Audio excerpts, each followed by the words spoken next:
Apa itu? Yang pertama katanya, ketika ia menjelang sakaratul maut, ia mengucapkan, kok enggak lebih jauh? Kok enggak lebih jauh? Yang kedua Nabi, kenapa tidak yang baru? Kenapa yang lama? Kenapa tidak yang baru? Dan yang ketiga, kenapa tidak lebih banyak?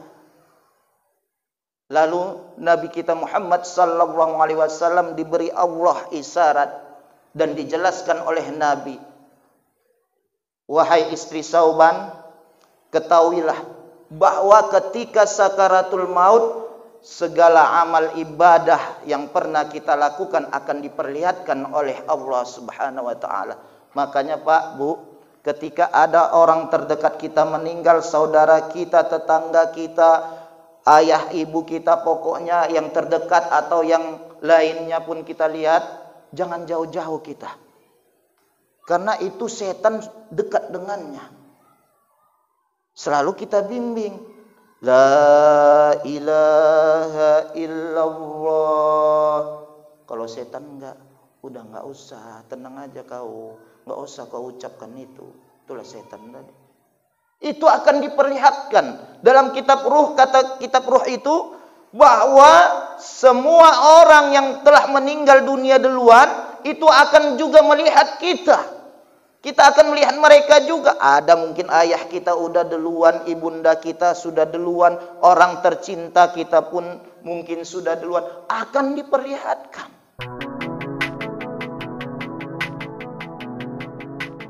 Assalamualaikum warahmatullahi wabarakatuh.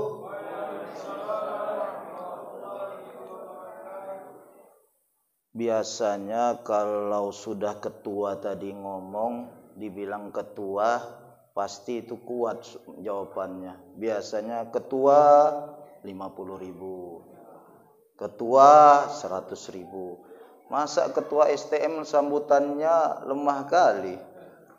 Assalamualaikum warahmatullahi wabarakatuh.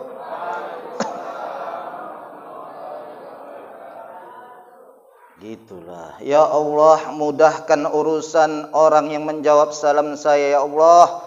Mudahkan rezekinya ya Allah. Berkahi umurnya ya Allah. Berikan keturunan yang soleh dan soleha ya Allah. Amin ya rabbal alamin. Alhamdulillah, hamdan wa syukrillah. Assalatu wassalamu ala rasulillah wa ala alihi wa ashabihi wa mawalah. Yang saya hormati pengurus BKM Masjid An-Nur Lalang Greenland 2 beserta jajarannya. Yang saya hormati bapak-bapak, saudara-saudara saya, tuan-tuan guru saya, yang insya Allah saya tak jauh-jauh dari saudara saya. Karena saudara saya ini orang-orang yang hebat. Silaturahimnya hebat. Kemudian impaknya pun hebat. 400.000 ya Bang ya. 445 jarang-jarang tuh. Walaupun umatnya sedikit ini ya kan, tapi 400-an. Semalam awak ngisi di Masjid Al-Hidayah, itu umatnya banyak, impaknya 100-an. Ini luar biasa memang orang Lalang Greenland 2 nih. Balik kampung awak lah kalau gitu nih. Baik, kemudian ibunda yang insya Allah dimuliakan Allah Subhanahu wa ta'ala, dan kita semua yang hadir pada malam hari ini insya Allah dimuliakan oleh Allah. Amin. Amin ya rabbal alamin. Terkhusus buat saudara saya Pak Ashab, jauh-jauh berapa masjid yang dilewatinya. Banyak ada masjid macam lah ya Pak Ashab ya. Luar biasa beliau ini. Bukan sembarang channel yang diapainya. Nah, nanti kalau udah terbit tolong like and subscribe. Kan gitu Pak Ashab kan? Insyaallah. Baik. Alhamdulillah di malam hari ini insyaallah Allah masih memberikan nikmat yang terbesar untuk kita. Salah satunya nikmat bisa hadir di masjid yang kita cintai ini. Ini adalah nikmat. Karena enggak semua orang punya nikmat yang seperti kita. Banyak orang badannya sehat, kekar, jabatannya tinggi, uangnya banyak, tapi tidak pernah berkesempatan untuk datang ke masjid. Kita ini orang yang dimiliki oleh Allah, diberikan oleh Allah kesempatan itu. Jadi banyak bersyukurlah kita kepada Allah. Mudah-mudahan Allah tambahkan nikmat lainnya untuk kita. Amin ya rabbal alamin. Selawat berangkaikan salam mari kita hadiahkan kepada baginda Rasul kita Muhammad sallallahu alaihi wasallam. Mudah-mudahan memperbanyak selawat nantinya mengantarkan kita ke yaumul la yanfa'u malu wala banun illa man atallahi biqalbin salim, di hari yang tak berguna bagi kita harta, tak berguna bagi kita anak, yang datang kepada Allah dengan hati yang suci. Mudah-mudahan dengan izin Allah nantinya kita dimasukkan Allah ke dalam surganya bersama para nabi dan rasulnya. Amin ya rabbal alamin. Hadirin yang dirahmati Allah subhanahu wa ta'ala. Adapun tema kita pada malam hari ini adalah bekal yang nantinya akan diperlihatkan Allah ketika sakaratul maut. Ngeri kali Ustaz Hamdan.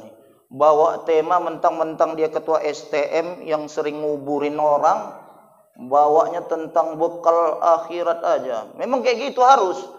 Wabtaghi fima ataqallahu ad-daral akhirah wa la tansa nasibaka minad dunya.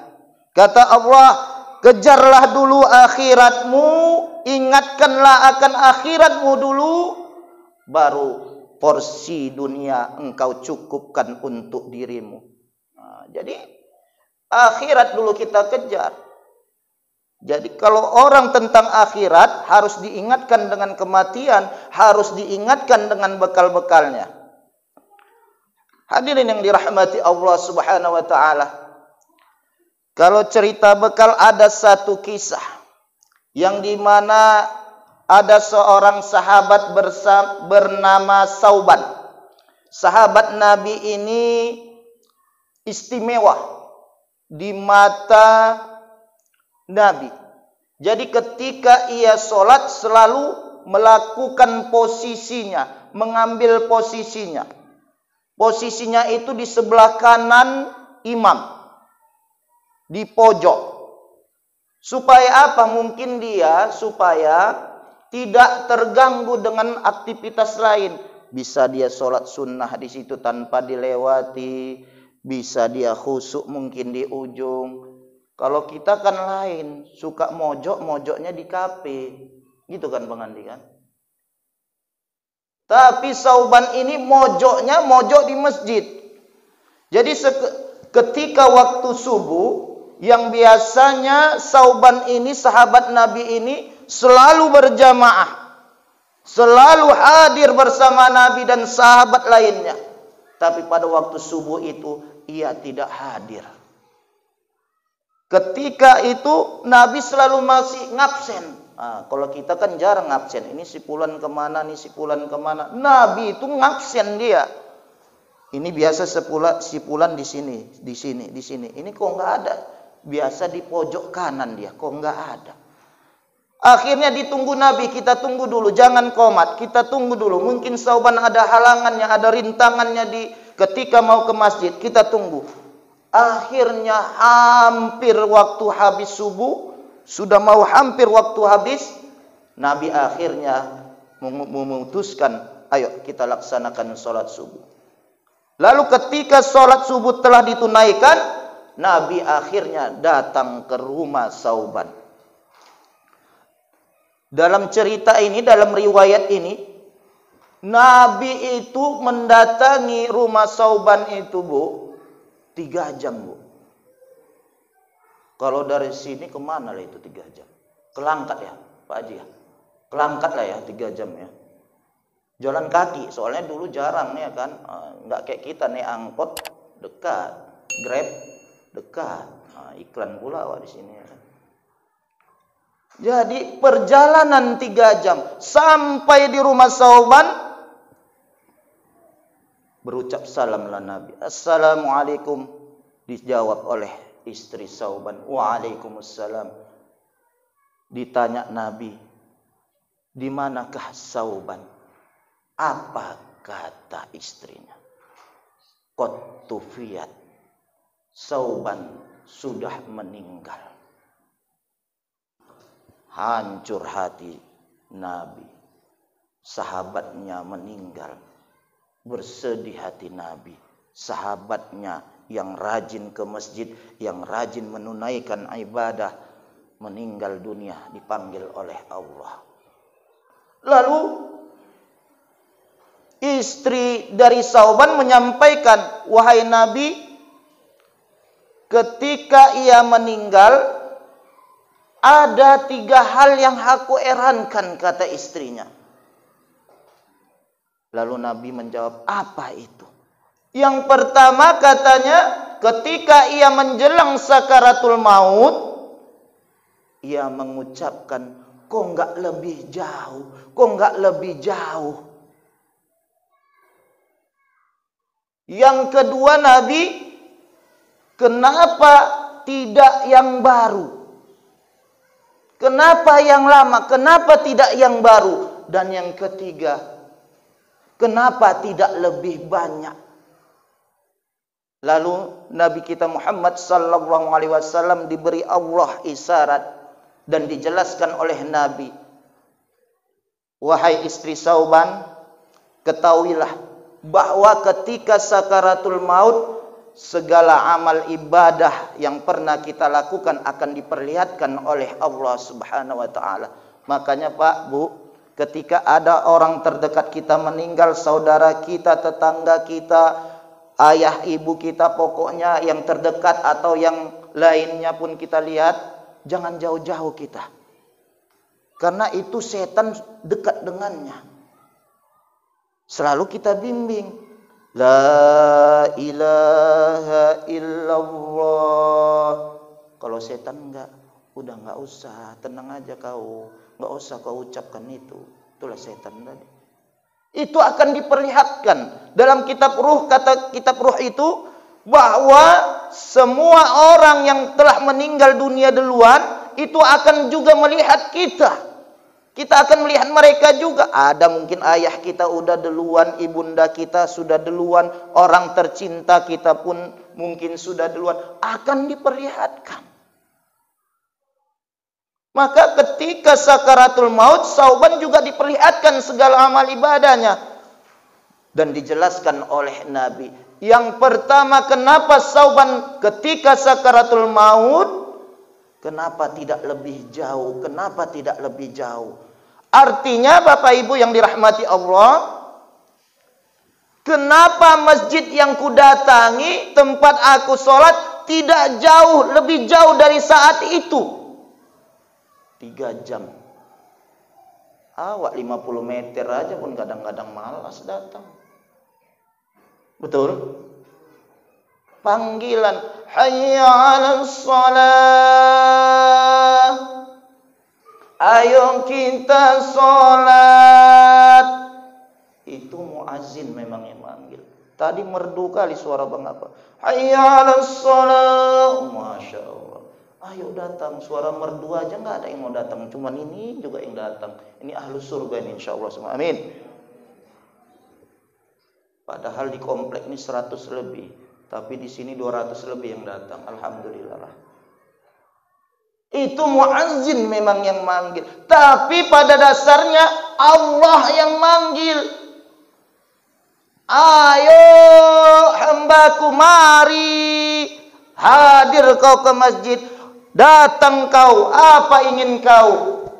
Kukabulkan apa yang engkau mau. Kuberi solusi kepada engkau atas kegelisahan hatimu.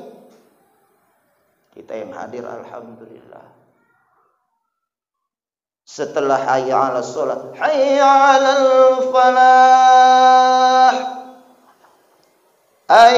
Ayo kita menuju kemenangan. Udah sholat kita dikasih Allah sukses. Dikasih Allah kemenangan untuk kita. Dikasih Allah kita solusi atas keresahan yang kita miliki. Ini. Jadi ini kata Nabi kepada istri Sauban, kok enggak lebih jauh? Dia mau datang ke masjid yang lebih jauh dari saat ini. Ini yang pertama. Kemudian yang kedua, Nabi jelaskan kenapa tidak yang baru. Artinya ketika Sauban berjalan ke masjid, dalam perjalanan itu, sebelum dia berjalan ke masjid, ia memakai dua baju. Kalau kita eceknya, dalam pakai baju, luar pakai jaket. Naik kereta, naik apa, kita kan sering gitu. Jadi ketika di perjalanan, ada dilihatnya seseorang yang kedinginan. Dia di dalam pakai baju baru, di luarnya pakai baju lama. Ketika ia mau memberi, dikasihnya baju yang lama kepada orang yang kedinginan dalam perjalanan tadi. Ketika sakaratul maut, diperlihatkan Allah amalan yang telah dibuatnya. Yang lama aja besar pahalanya, apalagi yang baru. Maka dibilang Sauban, kok enggak yang baru, kok enggak baju yang baru ku kasih sama dia. Kok baju yang lama ku kasih sama dia. Inilah ucapan sakaratul maut Sauban. Kemudian yang ketiga, kok enggak lebih banyak? Kata Nabi, kok enggak amal aku yang kubuat selama hidup, baca Quran, sedekah, membantu orang lain, kok enggak lebih banyak yang kubuat? Ibadah-ibadah yang lain, kenapa tidak lebih banyak kubuat dari sekarang? Menyesal ketika datang sakaratul maut. Alhamdulillah, Sauban dikasih Allah kebaikan. Bagaimana dengan kita? Kadang-kadang enggak ngerti kita. Kalau enggak dibukakan Allah, seandainya sekarang kita datang melangkah, datang ke rumah, datang dari rumah ke masjid, kalau tahu dibukakan Allah, ini bagianmu. Kalau engkau melangkahkan kakimu, kaki kananmu, maka Allah akan angkat derajatmu. Kalau engkau melangkahkan kaki kirimu datang ke masjid, maka Allah hapus dosamu. Setiap begitu perjalanan. Jadi macam mana yang naik sepeda motor, Ustaz? Ya dihitung Allah perjalanan itu. Begitu. Semua yang dikasih Allah, yang kita buat untuk amal ibadah, untuk kebaikan, akan diperhitungkan oleh Allah. Bahkan sebesar biji zarah akan diperhitungkan Allah. Apalagi di bulan Ramadan. Amalan 10 dilipat gandakan menjadi 100. Baca Quran 1 huruf dibalas jadi 10. Itu yang lancar baca.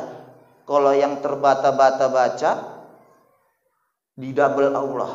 10 jadi 20. Nah, jadi bukan modus pula, jangan modus pula baca Quran. Kata Ustadz Hamdan lebih banyak pahala orang yang terbata-bata baca Quran. Ku bata-bata, jangan. Itu modus namanya. Ikhlas dia, betul-betul dia niat karena Allah Ta'ala.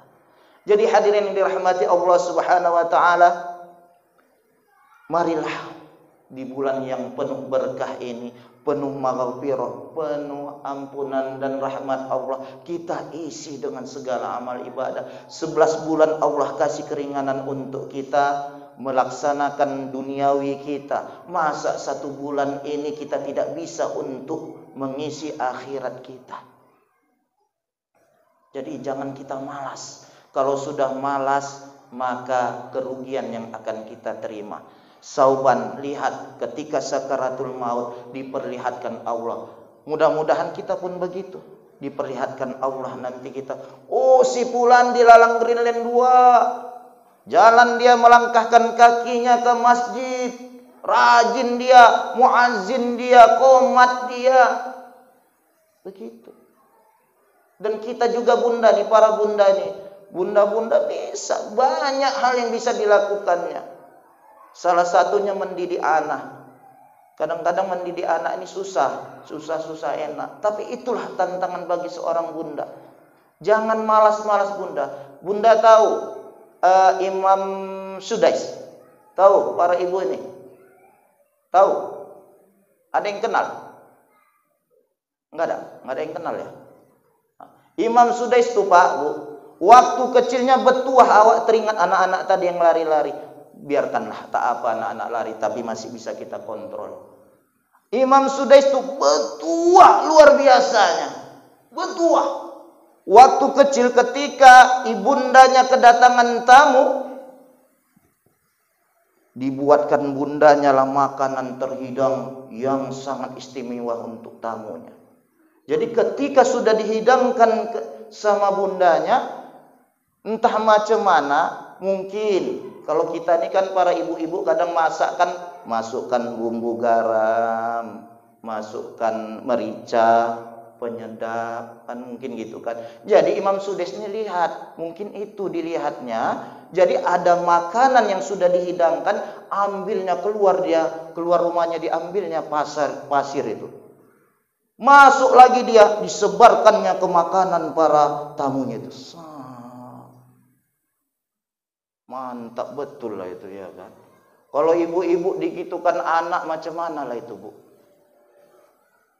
Gigi rapat, wah, ambil sapu, wah gitu ibu ya. Bahkan pun mungkin bilang cakap yang enggak baik pun terucap kadang. Kalau Ibunda Sudais beda. Inilah Pak, perkataan orang tua diijabah. Perkataan orang tua diijabah sama Allah. Apa kata Ibunda Imam Sudaisnya? Keluar kau dari rumah, pergi kau ke Masjidil Haram, jadi imam besar kau di sana. Terjadi doa itu. Waktu 2010 saya berangkat haji, 8 kali lebih kurang Imam Sudais mengimami kami. 2017 saya berangkat umroh, alhamdulillah lebih kurang 4 kali mengimami kami. Jadi imam besar. Berkat apa? Berkat lisan ibundanya, berkat perkataan yang baik dikeluarkan dari orang tua. Kita pun gitu Pak Bu. Lasak kali kau, bandel kali kau. Jangan. Betuah kau, anak soleh kau. Walaupun udah gigi rapat, bandel kali kau ya. Agak-agak ditahan sedikit lah.